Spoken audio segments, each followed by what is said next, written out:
L'Office de la médecine du travail est situé au cœur de Fontvieille et assure la surveillance médicale du travail des salariés du secteur privé.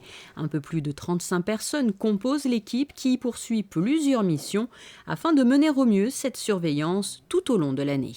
Elle est exercée par une équipe pluridisciplinaire qui est composée de médecins du travail, mais également d'auxiliaires, d'infirmières et d'intervenants en prévention des risques professionnels. Ce sont les IPRP. Aujourd'hui, on est connu et identifié par les salariés et les employeurs pour la visite médicale, puisqu'il y a la visite médicale préalable à l'embauche, les visites médicales périodiques, mais on tend à augmenter notre action sur le terrain, notamment par le biais de l'équipe IPRP, qui est composée d'une ergonome, d'une assistante santé-travail et d'un ingénieur en prévention des risques. Sous la coordination du médecin du travail, ils peuvent se rendre sur les lieux de travail et faire des études de poste, des études en termes aussi bien d'ergonomie, mais également d'environnement, aussi bien après des études d'hygrométrie, de bruit, et aussi vis-à-vis des salariés, faire une sensibilisation sur certains risques, le risque chimique, les différents risques auxquels on est confronté. Très récemment, on a créé un site internet, omt.mc, j'encourage tout le monde à aller le consulter. C'est pour communiquer sur notre mission, nos équipes, et également que ça soit un outil pour mener des actions de prévention et pouvoir communiquer, sensibiliser sur certains risques, donc avoir du contenu. Et c'est ici même dans les locaux de l'OMT que les membres du comité directeur, présidé par le conseiller de gouvernement pour les affaires sociales et la santé, s'est réuni il y a quelques jours à peine. Un comité qui n'a pas manqué d'évoquer le projet de loi déposé au Conseil national visant à modifier la loi de 1958. On est passé d'une majorité de postes de production à une majorité de postes de service. On est passé d'une majorité de col bleu à une majorité de col blanc. On a une médicalisation beaucoup plus poussée par la médecine libérale. Chacun se fait suivre beaucoup plus maintenant par son propre médecin de ville. Donc il fallait moderniser la loi, la rendre plus adaptée aux conditions nouvelles de l'entreprise. C'est ce que nous avons fait. Donc le projet de loi a été déposé par le gouvernement au Conseil national. C'était en décembre 2015. Il sera examiné prochainement par l'Assemblée. Il vise notamment à créer des équipes pluridisciplinaires.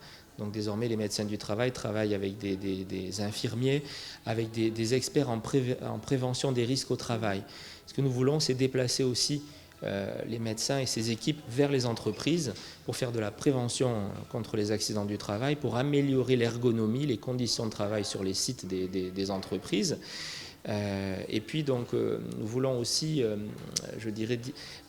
renforcer les contrôles des professions qui en ont vraiment besoin. Dans les professions à risque, on pense aux emplois de chantier, aux grutiers par exemple, on pense à la sécurité. Et en fait supprimer l'obligation de contrôle de pré-embauche qui prend un temps considérable à nos médecins du travail et qui les empêche justement de se consacrer davantage au poste à risque et à la présence qui est demandée dans les entreprises.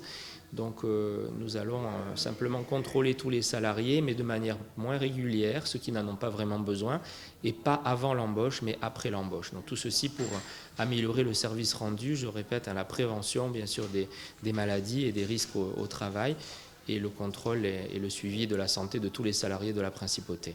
Et concernant l'inaptitude, je crois que là, les employeurs pourront avoir une nouvelle chose.